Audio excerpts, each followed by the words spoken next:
Picture a mastermind criminal, right? We're not talking about a bank robber or an international jewel thief here. We're talking about a creature so fiercely independent, so remarkably cunning, that human engineering literally could not contain him. Today's explainer maps out the biography of a true legend. We're looking at the life and the absolutely unparalleled criminal exploits of Stoffel. He isn't just an animal, you guys. He's a creature who looked at maximum security and treated it like a mere suggestion. Okay, let's dive right into this. We're going to skip our usual agenda today because honestly, this is essentially a true crime animal heist story, and I really want to maintain the suspense.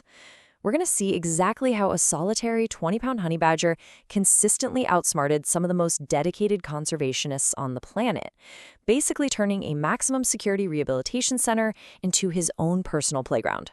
So to understand the mastermind, we first have to understand his origins. Chapter 1. The making of a rebel. It was basically the perfect storm that created this untamable rebel. Back in the late 1990s, a well-meaning farmer in South Africa actually tried to raise Stoffel as a domestic house pet. Now, honey badgers are naturally solitary and, well, ferocious. So, predictably, this was a total disaster. Stoffel caused absolute chaos, tearing through the farm, destroying household items right and left.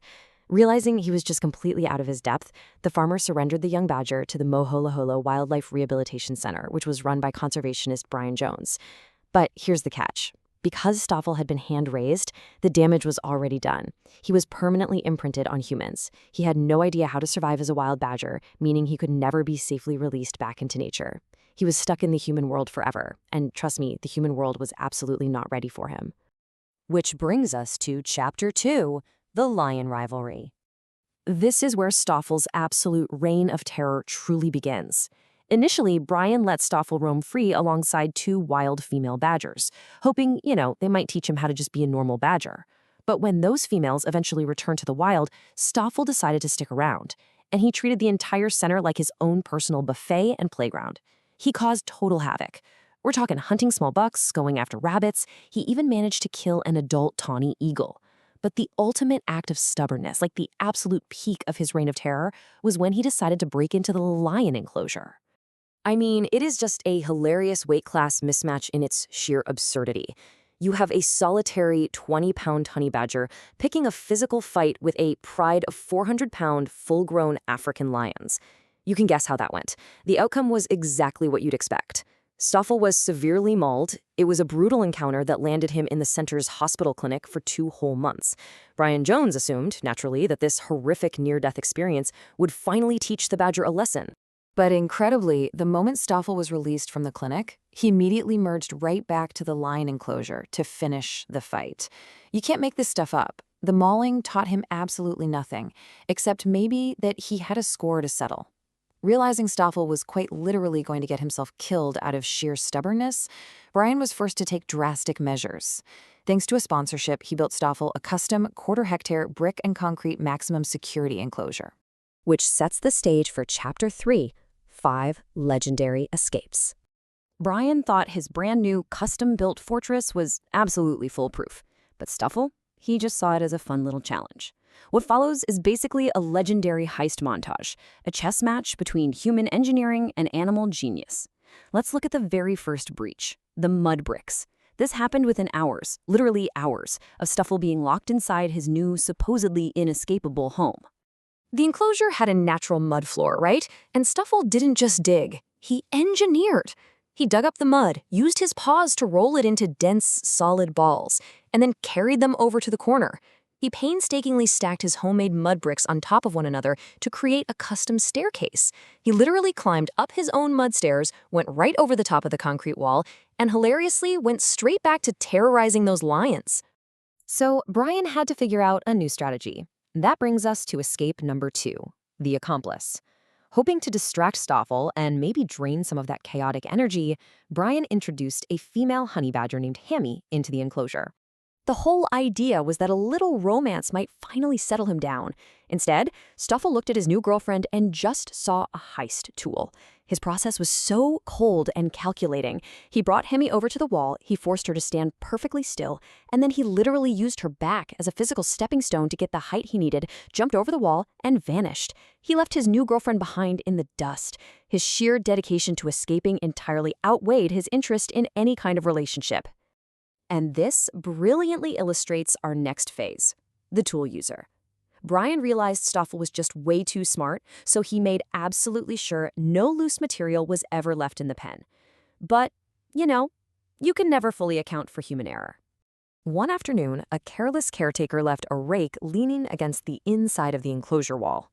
Stoffel didn't just ignore it. He dragged this human tool over to the perfect spot, propped it securely against the wall, and scaled it exactly like a ladder.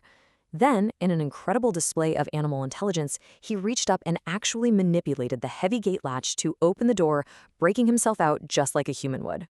Which brings us to the fourth escape, the sweeper. Following that whole rake incident, Brian strictly banned all tools inside the pen. Keepers had to be hypervigilant. But again, a split second of human error was all it took. A worker was cleaning the enclosure and just briefly dropped a broom. Stoffel seized on this immediately. Before the worker could even blink, Stoffel grabbed the broom, dragged it to the corner, wedged the handle securely against the concrete barrier to bridge the gap, and climbed right out. I mean, the tension at the center was escalating big time. Brian was practically pulling his hair out trying to outsmart a badger. Which leads us to the ultimate, meticulous climax of Stoffel's engineering prowess, the rock ladder. By this point, Brian was determined to win this game. He meticulously swept the enclosure, no tools, no branches, no loose objects whatsoever. He stood back, entirely confident the genius badger was finally permanently trapped. But when deprived of tools, Stoffel just manufactured his own. He walked around, realized the human tools were gone, and began digging deep beneath the soil. He found heavy rocks buried underground and excavated them. Then he rolled these heavy stones all the way to the corner and spent hours meticulously balancing and stacking them on top of one another until he had built a completely functional stone ladder. When he was deprived of resources on the surface, he just dug into the earth to find his own. Unbelievable. Moving on to Chapter 4, a global animal icon. So how do you manage a creature this relentlessly smart? Well, Brian's management style became exhausted but deeply respectful. He realized you just cannot outmuscle a honey badger, you have to outthink them. And that is incredibly hard. Brian had to adapt constantly. Walls were made smoother, corners were heavily modified so Stoffel couldn't stack things in them, and all overhanging foliage was totally cleared. They had to implement a military-grade no tools left behind protocol where keepers couldn't take their eyes off their equipment for even a single second. But ultimately, rather than punishing him, the center embraced him. They realized his intelligence was something to be celebrated, and Stoffel became the educational ambassador and the global face of Moholoholo. Now, what's really interesting here is this staggering discrepancy. Out in the wild, a honey badger typically lives for about maybe 7 to 15 years. But under the highly stressed, yet incredibly dedicated care of Brian and his staff, Stoffel has completely shattered wild lifespan expectations. Today, as of 2026, Stoffel is an unbelievable 28 years old. Just let that massive number sink in. That's practically double a wild badger's lifespan. He is a true geriatric legend of the animal kingdom. He's even a father now, having sired a son named Stompy. And while he has significantly slowed down from his Master of Mayhem documentary days back in the 2010s, he remains a totally beloved icon. So, the crucial point to take away from this explainer is the sheer, unstoppable power of animal intelligence and resilience, which leaves us with one final thought to marvel at. As he enjoys his retirement, is Stoffel the undisputed greatest escape artist in animal history, or is this 28-year-old mastermind simply biding his time, waiting for the perfect moment for one last glorious heist?